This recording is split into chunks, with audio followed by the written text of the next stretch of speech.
Hello and welcome to our program, Astronomy for Everyone. Our topic for this month's show is Syzygy, and to tell us all about this interesting topic is Ken Burton from the Warren Astronomical Society. Ken, welcome to the program. Nice to see you, Don. Same here. So, Syzygy, interesting word. Please tell us about it. Syzygy is a Greek word that means when you stand near a pair of yoken oxen, they line up with you, and that is a syzygy. So how it was applied to astronomy, first of all, we really don't know, but what it meant was when any three objects in space line up. Okay. An eclipse is a perfect example of that. All right. Well, Okay. let's get into the topic. All right. All right. So, we have two basic types of eclipses, lunar and solar. Correct. And so if you can enlighten us a bit about Okay. that. Yeah. Let's talk about syzygy as a general thing. Okay. First of all, when we talk about the eclipses, we're in a very, very opportune place in space. We have a moon and a sun, a moon that is 400 times smaller than the sun and 400 times closer. So what happens is we get this great thing where the moon moves in front of the sun and can block it out completely. Now it varies its distance, so there are times when it doesn't quite do it, which we'll discuss. Go ahead. All right. So, yeah, we'll get to that particular type of eclipse in a moment. But, yeah, the only place that we know of, certainly in the solar system and maybe even the universe. Who knows? Yeah. We're very fortunate. Yeah.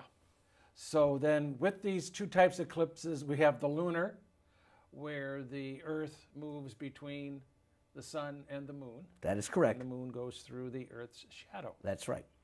For the solar eclipses, it's the opposite. In other words, the moon moves between the Earth and the sun. Correct. And we can have partial eclipses where the moon sort of slides across the face of the just sun. quickly to explain that, Okay. the ecliptic, the ecliptic is the plane of the Earth's orbit that goes right through the middle of the sun. Okay? Right. And all the planets and the moon are pretty much on the ecliptic. Pluto is way off of it.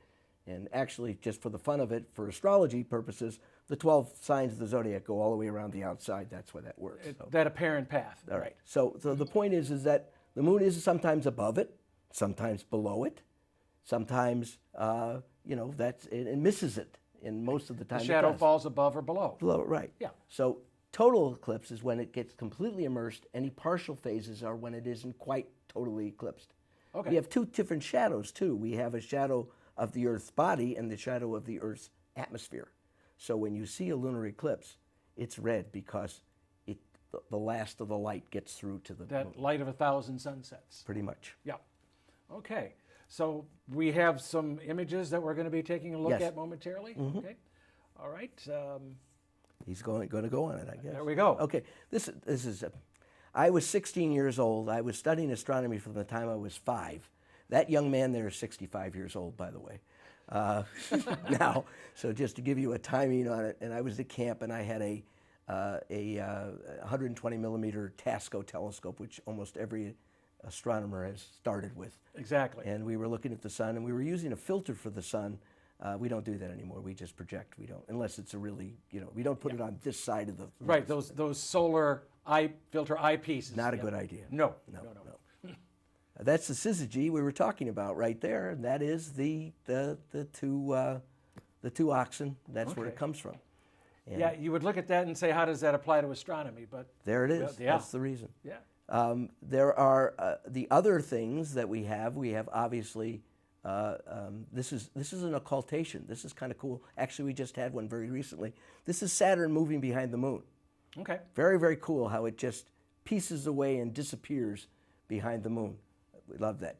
This is the star, I guess it's Antares, I'm not sure. I It think looks it's like it says Aldebaran. Aldebaran. It could be Yeah. Aldebaran because Antares is also on the ecliptic. Exactly. But that's Aldebaran. And of course, when it goes behind the moon, it blinks out like that because all stars are just a point of light to our Exactly. And there's no atmosphere no for atmosphere, it. Yeah. right? So, and this is the star of the show, the total solar eclipse. That's the corona on the outside, and that corona is about 1.5 million degrees, and the surface of the sun is only about 9,000 degrees. One of the great mysteries, why is the corona so hot? We kind of figured it out. That's the spewing out from the middle of the sun, which is really hot. Ah, okay. And that's an annular eclipse. That's the one we were talking about a moment ago. The sun The moon varies its distance from the Earth from 220,000 to 260,000 miles. And when it's if it's closer than 235,000 miles, it covers the sun, the photosphere. When it's beyond that, it goes. It doesn't quite. The shadow doesn't quite fall on the Earth. It misses So it. a little bit of that ring, which is annula, is Latin for ring. You never annulus, right? Is the ring, and you never look at that without protection, because the photosphere is as bright on any point as it is on the whole surface. Right. The moment ago, you saw the lunar eclipse. There's the lunar eclipse, and that's and that, of course, that red thing is really kind of cool. And there's a great explanation for that, and I believe that the next slide will probably tell you that. No, this is another one of the transits. That's the transit of Venus. Oh yes. That's Venus going across the surface of the sun. I can hardly wait for the next one, which is 2117. And this is a picture of Mercury. The little dot in the middle is Mercury crossing That's not the a sun. sunspot. It's not a sunspot. The sunspot's on the left side. But that one right in the middle there is the planet Mercury, which is a lot smaller and a lot farther away than Venus is. Yeah. In 2117, you'll get to see the next Venus transit. This one's another 2 or 3 years. We get to see that quite often. So we've only got 99 years to wait. That's all we got. That's right. Not a problem. This is also an occultation and a transit. If you look at Jupiter through a nice sized telescope, you will see the moons of Jupiter, the Galilean moons. Ganymede, Europa, Io, and Callisto will cross in front of there and also behind it, and you get to see an occultation or a transit there too. And I notice in your image here, you see Ganymede and then Ganymede shadows. Correct. The sun is down to the slightly lower right, so it's thrusting the shadow out ahead There you go. of the planet. Very, very intriguing. Yes. There's your lunar eclipse now. This, I believe, we're going to start talking about the lunar eclipse itself. This is actually how a lunar eclipse geometry works. The shadow of the Earth falls across the moon, and that's called the umbra. And then the atmosphere of it is actually what causes the penumbra. If we didn't have an atmosphere, you'd just have umbra. That's all you'd have. And that's what we get, obviously, with a lunar eclipse. And with the penumbral eclipses, it's very difficult to actually see any change. It's very Pretty much. It's hard to see unless your eyes are really trained. Okay. I put up this next one, which is the rainbow, to kind of explain to people why the sky is blue. The sky is blue because the shortest waves of the sun's light, because you always see the rainbow. Right. The shortest of the blue, you can see it's very short, and the red is the longest. And the red takes a lot more to deflect it, so that's what gets through to the moon, why the moon is red. And why the sky is blue is that, and many people say, well, it's the ocean. Well, the ocean's blue because the sky is blue. Yeah, exactly. Water is clear. Right. Yeah. And this is a composite of the actual lunar eclipse, 3 different views of it, just as it's going in and as it's just going out. This is just at the end of the penumbral stage and at the beginning of the penumbral stage on the way out. Okay, nice gathering there of those 3 images. There's your partial eclipse. To just give it a quick explanation for a solar eclipse, we don't have the diagram for that, but I know that if the moon's on the other side between the sun, it casts its shadow on the Earth, and that's what it would be. So it would just be on the other side, and the shadow would hit the Earth. So that gives you the idea there. All right. Okay, and this is Aristotle. All right. Okay, and Aristotle decided that the Earth was round because during a lunar eclipse, the Earth's shadow was curved going across it. So he said, well, obviously, the Earth is round. So we've known about that since about 359 BC. This is the partial phase of the total solar eclipse, obviously, as the moon is creeping across the surface of the sun.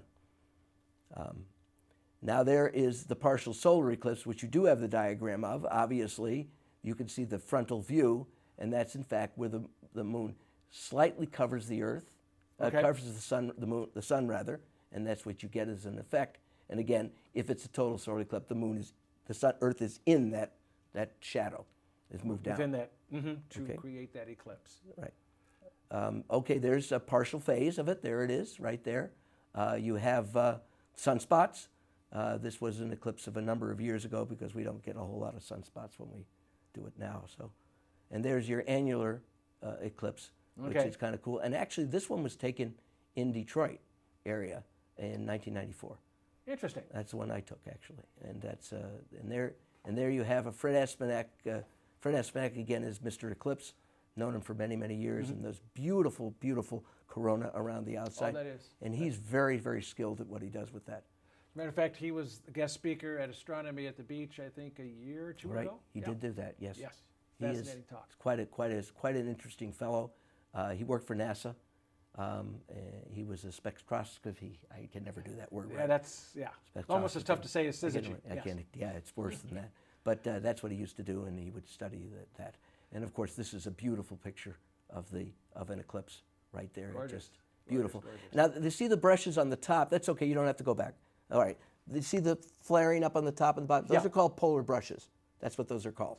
And they Okay. kind of spread out above, across, and below. And that's just a dynamic that you know the poles of the moon is what it is. So the top one where those little spread is and a little spread below. Oh, okay. It's kind of Okay. cool. And this, of course, is shadow bands. Shadow bands Yes. are kind of cool. If you're looking at shadow bands, you're not watching the eclipse, you're making a mistake. All right? It's nice, but it's not why you can't. Now, you can use sunglasses when you look at a solar eclipse. You better use 13 of them stacked up, is what I'm saying. Oh, my goodness. Right? Yeah. And this kind of gives an idea of the sun itself, what you're actually seeing. They have polar plumes that I showed you before, obviously, heat streamers that come out, there's coronal loops that come out, these big loops and such. The prominence, of course, of those flares in the sun. There are also the sunspots when you're looking directly on. And, of course, the corona, which is the star of it. Actually, I like the best part is the chromosphere, because just at the edge of the sun, it gets really, really red right around. And that's just magnificent. Oh, okay. It's my favorite part of an eclipse. Again, a good naked eye. You're there Absolutely to see it. Yep. wonderful. You look at it and you just go, whoa, is that something, you know. That's 29. Let's talk a little bit about the history of astronomy. Here is a couple of Chinese fellows that were Chinese fellows who didn't predict the eclipse properly. The emperor had them beheaded. Oh, my, tough crowd. You had to do it, yeah. You know the next one? This was another one. This is actually in the Bible itself. There's reference to that in Abraham's time. Oh, okay. Right. An eclipse occurred that It's in the Bible. It's actually written in the Bible. Wow. Okay. And this is, of course, a Greek philosopher. This is Plato, actually, and Plato actually wrote it in one of his books. It had a little bit also about the taking of which was the one with taking of Rome. I'm not sure if that was who it was. But that was probably later, there was another Greek mythology that went back that way. This is the first useful picture in 1851 that was Really? taken of it. They actually took one. 1851. Yeah, they actually took. This is daguerreotype, and they actually took one about 8 years earlier. Oh, did they? Yeah, but it didn't come out well. And this is the big one right here. Ah. Einstein was proved by Arthur Eddington in 1919 that the sun bends starlight. What they did is they took a picture of the sky at where it was going to be, took another picture, and when they went back to the studio, they saw it was displaced. Very Starlight cool. was bent by the mass Right. of the sun for Einstein's theory of gravity. That's exactly right, Yeah. and that was it. And of course, we got the last one was the gravitational waves. The gravitational waves, of course, were also a proof of something he wrote in 1915. Yeah. So it's So it's quite a story. It is, and now we know this all for a fact, and the fabric of space-time, Right. as we call it. So there's really a lot of interesting stuff that goes into these eclipses besides the wow factor. The wow factor is the factor, and I'm going to have to check out 2024 for sure. absolutely, it is a wonderful, wonderful event and something that everybody should put on their bucket list. Like I said, Oh, thank you, Ken. my pleasure. All right, well, we're going to take a quick break. If you have a question, please send us an email, and we'll put the address down at the bottom of your screen. Coming up next in this part of the program is Term with our own Stephen Whitty. Stephen, take it away. Thanks, Don. The term of the month is partial solar eclipse. So I was editing all of the information for What's Up, and one of my tools is the website heavensabove.com, and I highly recommend it. And there's a link there for eclipses, so I clicked on it. I hadn't clicked on it before, and what do you know? There is, so there's a partial there are two partial eclipses. One is this month in August, shown here. It's between Australia and Antarctica, and the other is it was in July, and it's sort of northern Canada, the Arctic Ocean, Scandinavia, Greenland and Iceland, Russia, and China.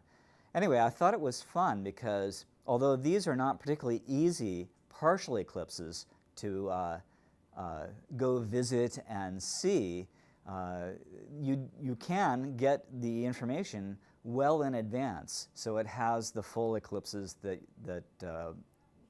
were talked about. Anyway, partial solar eclipse, the term of the month. Thanks, Stephen.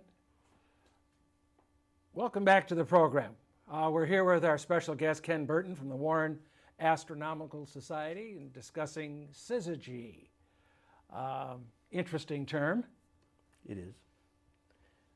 Syzygy is when three objects in space line up, like during an eclipse. It comes from the Greek term meaning that oxen are yoked, and when you look at them, for some reason, that lineup is a syzygy. Okay. As a matter of fact, on the Who Wants to Be the Millionaire show, it was the $500,000 question. Darn it. Darn. All right, so we're going to take a look at the eclipse from 2017. Yes, sir. All right, so what can you tell our viewers? Well, the eclipse of 2017 went across the United States for the first time since 1979. There's the path that you can see that is that shows the path, and that's the path of totality. Now, Which is where you need to be if you want to see that. if you want to see totality, that's where it is. That's when the moon's photosphere, the sun's photosphere is completely covered by the moon. It is a naked eye event. It usually lasts somewhere between a few seconds to about 7 minutes. This particular one was about 2 minutes and 45 seconds long. If you were on that path, you got to see it. We got to see it in Michigan also, but we saw a partial. Yes, we did. Yeah. And I had a friend that said to me, you should name them two different things because there's no comparison between a partial eclipse and a total solar eclipse as far as how dynamic it is to the eye. That's what I've heard. That's what I've heard. It is an event that I call it a bucket list item. Put it on your bucket list. 2024 or whenever it is. We have one every year and a half, somewhere on the Earth. I've seen 11 of them, and I've been all over the Earth looking at them. This is a diagram of actually how the eclipse crosses the Earth.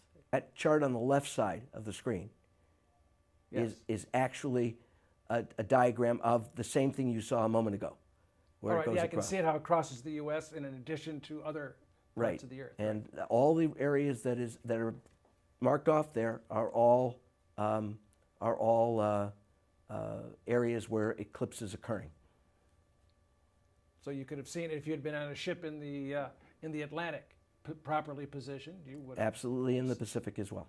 All right. And it got longer as it went across because the moon kind of moved in and was a little bit more square, and so it covers more of a shorter area, a more rounded area, if you want to call it that. Okay, so it gave a little bit additional length to the time of totality. So the first part of the eclipse, if you were out on the West Coast, for example, you would have about 2 minutes of totality, whereas if you were in the middle of the country, you're going to get 240 minutes, 2 hours and 40 minutes.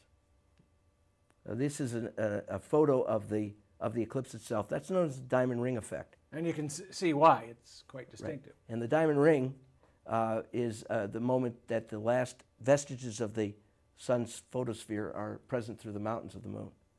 And that's a really good shot of it there. And the stuff on the outside is called the corona, which is the atmosphere. Atmosphere of the sun. Right. And you can't see that unless you're during an eclipse. That's totality right there. And you can see there's like polar brushes there, and they spread out. It's very, very, very compelling to look at. Indeed. A photo doesn't do it justice, by the way. That's what I've heard. You have to see it with your own eyes. The reason is because a camera can only see certain segments of the photo spectrum. Your eyes see it all. Okay. So you can not only see the corona on the outside, but you can see the chromosphere, which is a red part in the inside, and also the prominences. Your eye sees it all at once. camera, you can post it. There's one of the prominences, actually. That's from Fred Espinack, who And is Mr. Mr. Eclipse, Yep. who He is sure a very, very dear friend of mine, and probably as good a photographer he is as an astronomer. He's really quite interesting. And this is, again, diamond ring effect, and you can just see it now. It's just starting to happen, and those are the mountains of the moon that have that coming through. And it's, of course, happens at the beginning of the totality and at the end of totality. As the moon moving on Right. to or off. Yeah. This is still a naked eye event. You can't look at that photosphere very long, but that won't hurt you right there for about a few seconds. Okay. But there's a real good one of the beautiful prominence on the bottom. That's a flare on Yep. the sun. Yeah, down about 5 o'clock or so. Right, on the, and then there's a screen. very nice one about 3 o'clock. Mm-hmm. And some of them are just covering the whole darn thing, and some of them are just little parts. It depends on the activity on the sun at the time. We were at solar minimum during this, or near to solar minimum, meaning right. we weren't getting as much activity. And that's actually Venus that's sitting over there on the left. Oh, the little bright spot. Right. Oh, no kidding. And this was a stacked picture, so you got to see a little bit more of the thing. And this is also one of Fred's things. They stacked the photos. And Right, the processing, digital yeah. processing. Sure. He's wonderful. This was a very, very nice picture from a friend of mine. He did all the sections just as it's coming into totality and just as it's going out of totality. And I just thought that was just Being a composite. nifty. Yeah. Nifty shot. Indeed. And this is at one of the dinosaur camp that's right outside of Casper, and you can see the total eclipse at the top. Oh, so this photo wasn't taken 65 million years ago? Just a few days after. Ah. And now this is the next eclipse coming. This is Okay. the eclipse of July 2nd, 2019. It will cross across Chile as it shows that shadow creeping across, and then you will see that path of totality that goes across Chile. Now, this is a problem eclipse. The reason this is a problem eclipse is look at the date. July 2nd of next year. That's in the southern hemisphere. So what time of the year is that? That's winter. Not great. Yeah. Not great. It's just, you don't know what the weather prospects are going to be. That's a long way to travel to look at cloud bottoms. This is the next one in the United States. This is in 2024. And it goes right through Toledo and Cleveland. All right? Now that sounds like a great idea, but take a look at the date again. Springtime here. Yeah, right. April 8th is, the prospects for weather being good are not very high. I'm already thinking about southern Texas. I'm going to myself. Texas myself, yeah. And I'm actually taking my family, I'm taking my grandsons down to see it. I guess they'll be 19 at the time. So we should get a lot more of the eclipse here in Detroit than we did last year. Oh, without question, you will get a good 97 or 98%. Okay, close, but not quite. Not quite there. And and again, the difference between a total solar eclipse and a partial eclipse is yards apart. Wow, that's really amazing. Well, this has been a very interesting. One more thing. Oh, we have one more picture. I wanted Okay, you to I'm see sorry. this. Now, we are not the only one that gets eclipses. This is a picture from Curiosity on Mars of Phobos, the 10-mile wide, 5,000 miles above the surface of Mars, going across the sun. And that is, of course, would never be a total eclipse because of the... Right. And that's, even on Mars, we have eclipses. I knew this photo was in here, and I was going to ask you who took it. Well, you told us. Yeah, It's one of and the this is, and rovers. the last one that you have is one of my very, very dear friends also that did this picture of the eclipse from, Bob was in Nashville. So this is a Nashville shot. Okay, all right. And that's our first part. Okay, well, I want to thank Ken for being our guest today to talk to us about eclipses and about syzygy, a word that you can't spell in Scrabble because there are only two wide Y tiles. So if you have any more questions or want information, please visit our club website. The address is down there at the bottom of your screen. And coming up next is Stephen with What's Up in the Night Sky.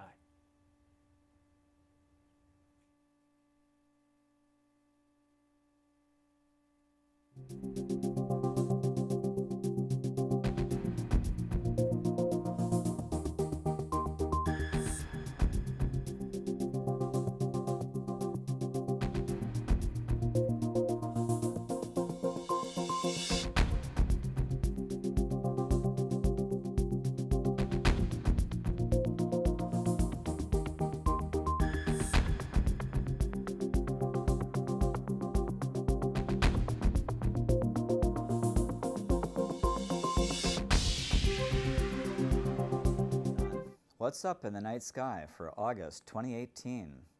The sun rises at 6:26 at the beginning of the month and 6:57 at the end of the month, and sets at 8:52 and then 8:08 by the end of the month. So the days are in fact getting shorter, as you would expect, at least in the northern hemisphere. Astronomical night is about 2 hours before and after sunrise and sunset. Third quarter moon is on August 4th. The new moon is August 11th. The August 10th is perigee, so this is a large new moon, great for eclipses. We'll get back to that. First quarter is on the 18th. The full moon is on the 26th. Mars moves through Capricornus to Sagittarius over the month and sets from 5:30 in the morning to 3:15 in the morning. Opposition was July 27th, so Mars is awesome all night. Perihelion, that's when Mars is closest to the Sun, is September 16th. So this is a big Mars. This is a great opposition. Saturn is in Sagittarius and sets from 3:30 in the morning to 1:30 in the morning. Also great all month as an evening object, as is Jupiter in Libra, sets just after midnight to 10:50 p.m. All great objects. And finally, Venus is in Virgo. It sets from 10:38 to 9:29 p.m. Max eastern elongation is August 26th, though that's its farthest from the Sun. You can kind of see it here in this picture. And so that's the best time to see Venus. Mercury is in Leo and sets at 10:38 p.m., but then rises at the end of the month at 5:30 a.m. So we had an inferior conjunction on the 8th of August. That's when Mercury is between the Sun, directly between the Sun and the Earth. It's best at the end of the month because Mercury has greatest eastern elongation on the 26th. So here we can see that if you draw a line between the Sun and the Earth, Mercury is on one side of the line and Venus is on the other side. So that's the eastern, the Mercury, and the western greatest elongations. And that is what's up in the night sky for August 2018.